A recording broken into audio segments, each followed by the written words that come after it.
તો અમારી વાડીમાંથી ને એક જ આવી રીતે પિલોર નીકળી જાય. અત્યારે પાડીથી લેફ વળી ગયા છે. પીવાની બધી છૂટ છે. અમે આ રોડેથી આવ્યા. આમ જો પેપ્સી, લીમકા, કોકોકોલા. અને ભાઈ એક વાત તમને કહી દઉં, તમે વ્હાઇટ ફેધર રિસોર્ટમાં કદાચ નો રોકાણા હોય ને. ગુડ મોર્નિંગ મિત્રો, સોરી અત્યારે તો 2:30 વાગી ગયા છે, એટલે ગુડ આફ્ટરનૂન. ભાઈ ધંધામાં એટલી મંદી છે ને કે કામવાળી પેટના ખીચા ચેક કર્યા વગર છે ને કપડાં ધોવામાં નાખી દે છે. એટલે મેં કીધું કે ભાઈ નવા પૈસા તો કંઈ બનવાના નથી, નવી કમાણી કંઈ થવાના નથી, પણ જે કમાણા છે એ તો થોડુંક વાપરીએ, જેથી કરીને દેશનું અર્થતંત્ર અને દેશની ઇકોનોમિક ફેરા કરે. તો દેશની ઇકોનોમિક ફેરવવા માટે ને અર્થતંત્રને ચલાવવા માટે આવા સેવાભાવી હેતુ સાથે અમે આજે ફરવા જઈ રહ્યા છીએ. દૂધની સુરતથી છે 150-60 કિલોમીટર અનટચ પ્લેસ છે, બહુ પબ્લિક ઓછી હોય છે. અને સેલવાસા ખાનવેલ છે ને, ખાનવેલ ત્યાંથી છે 25-30 કિલોમીટર. અત્યારે 2:30 વાગ્યા છે, અમે પહોંચ્યા છીએ બિલીમોરા. હવે જોઈએ આગળ કેવું થાય છે. જો આ છે ને આ બુલેટ ટ્રેનનો પ્રોજેક્ટ છે, એટલે આ બુલેટ ટ્રેન જાય છે. અને આ બધા પિલોર દેખાય ભાઈ. એક વાત કહું, આ પિલોર જેની વાડીમાંથી ગયા છે ને, સરકારે એને બેફામ રૂપિયા આપ્યા છે. એટલે ટૂંકમાં એની 2-4 પેઢી તો આરામથી તરી જાય. મારા બાપ દાદાએ જે તે સમય ઇન્દિરા ગાંધી એમ કીધું કે ખેડેની જમીન ત્યારે 300-400 વીઘા વધારે ખેડી લીધી હોત તો અમારી વાડીમાંથી ને એક જ આવી રીતે પિલોર નીકળી જાત, તો 2-4 પેઢી અમારી તરી જાત. પણ પછી મને એમ થયું કે એ સમયે તો બધા પાસે જમીન હતી, પણ ઇન્દિરા ગાંધીએ ગામે ગામે જો મેડિકલ ખોલી દીધા હોત ને, સમજ રહ્યો તો અત્યારે જેના ભાગમાં 10 વીઘા 20 વીઘા 25 વીઘા એવી છે ને એવી ન આવત, 300-400 વીઘા જ હોત. અત્યારે મેડિકલ સ્ટોર છે તો જમીનું નથી.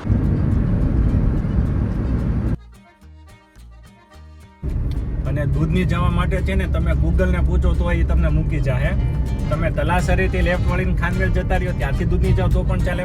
અમે અત્યારે પાડીથી લેફ્ટ વળી ગયા છીએ અને સિંગલ પટ્ટીનો રોડ છે, પણ રોડ સારો છે, વાંધો નથી. આ અખતરો કરવા જેવો છે. પાડીથી લેફ્ટ સાઈડ વળી અને આમ સીનરી સારા છે, આજુબાજુ ગ્રીનરી છે, જંગલ સારું છે. પણ છે ને પાનખરના ફરમાન આવી ગયા છે એમ. અને મને એક વાત યાદ આવી, ગુજરાતીમાં કદાચ મેં સાંભળ્યું હતું પ્રાથમિક ધોરણની અંદર કે પીપળ પાન ખરતા નવ કુપળ વસતા અમ વીતી તું જ વીતશે ધીરી બાપુડિયા ધીરી.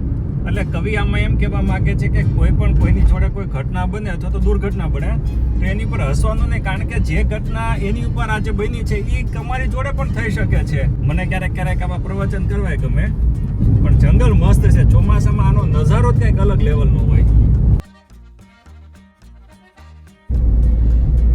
જો અહીંયા લખ્યું છે મુલાકાત બદલ આભાર. એટલે અમે ગુજરાત બોર્ડર ક્રોસ કરી અને હવે જઈએ છીએ યુટીમાં. યુટી એટલે યુનિયન ટેરેટરીમાં.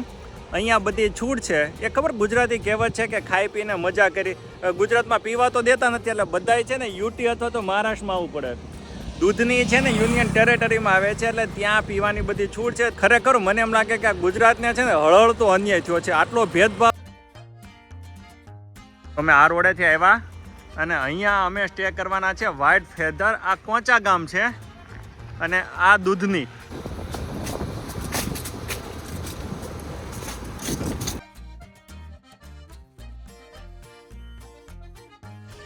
ભાઈ આ માઉન્ટેનની વચ્ચે છે ને, ખરેખર આ પ્લેસ બહુ મને સરસ લાગી.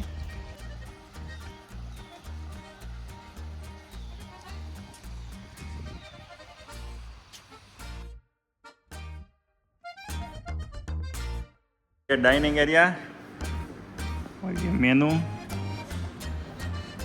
અને અહીંયા છે ને તમને આમ જો પેપ્સી, લીમકા, કોકોકોલા, સ્પાઇસ, મિરિન્ડા બધું મળી જશે.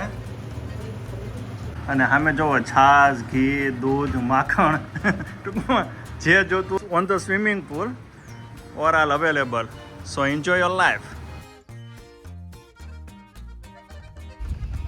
જો આ ચાર્જીસ છે, તમે જોઈ લેજો આમાં. અને ભાઈ જબરજસ્ત છે ને અહીંયા છે ને ટોટલી રિઝર્વ વોટર. અને ભાઈ ડુંગરાની વચ્ચે તમને આ ખરેખર આ શિમલા મનાલી જેવી ફીલ આવે. શું નામ છે ભાઈ તારું? મુકેશ.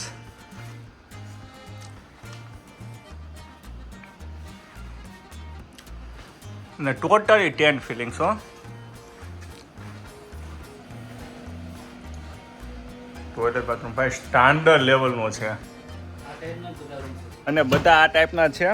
ખાલી વ્યૂનો ફરક છે અને વ્યૂમાં કંઈ એટલો બધો નહીં. તમે ખાલી અહીંથી બહાર નીકળીને 5 ડગલા ચાલો ને તો પણ વ્યૂ તો તમને મળી જ જશે. એટલે મેં તમને હમણાં જે બ્રોશર બતાવ્યું ને તો એ તમે જોઈ લેજો ને એ પ્રમાણના બજેટ બનાવી અને તમે અહીં આવીને એન્જોય કરજો.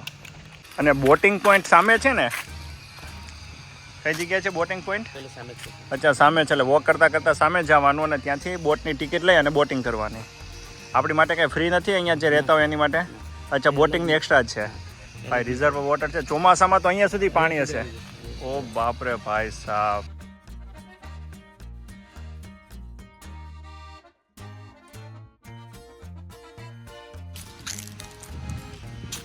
ખરેખર અહીંયા તમે છે ને ગમે એની ભેગા આવો ને, ફ્રેન્ડ જોડે, ફેમિલી જોડે, વાઈફ જોડે, બીજાની વાઈફ જોડે, ખરેખર મજા આવે એવી પ્લેસ છે. અને આ રિસોર્ટની બહાર આવ્યા અને આ જે બોટિંગ છે ને તમને ખરેખર ફીલ આવશે ને શિકારા જેવી. આમ કેમ શ્રીનગરની અંદર શિકારામાં જે ફીલ આવે એ ટાઈપનું છે. એટલે ખરેખર અહીંયા આવો ને તો ડેફિનેટલી આ બોટિંગનો આનંદ તો તમે લેજો જ.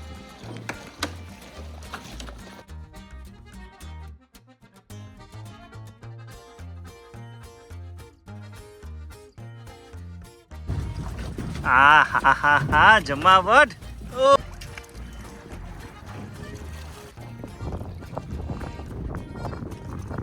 ને ભાઈ એક વાત તમને કહી દઉં, તમે વ્હાઇટ ફેધર રિસોર્ટમાં કદાચ નો રોકાણા હોય ને તો પણ વાંધો નથી, પણ તમે એના અંદરથી આવી અને અડધો કલાકના કેટલા ભાઈ? 400 અને કલાકના 600 રૂપિયા. તમે આ બાજુથી કોચા ગામમાંથી પણ આવી અને તમે આ બોટનો એન્જોય કરી શકો છો. અથવા તો તમે ઓલો જે બ્રિજ મેં બતાડ્યો ને, બ્રિજ ઉપરથી જઈ અને દૂધનીમાં થઈ અને ત્યાં પણ તમે 400 ને રેટ સેમ છે, કોઈ ફરક નથી. પણ તમે અહીંથીને પણ બોટિંગ એન્જોય કરી શકો છો, ત્યાંથીને પણ એન્જોય કરી શકો છો.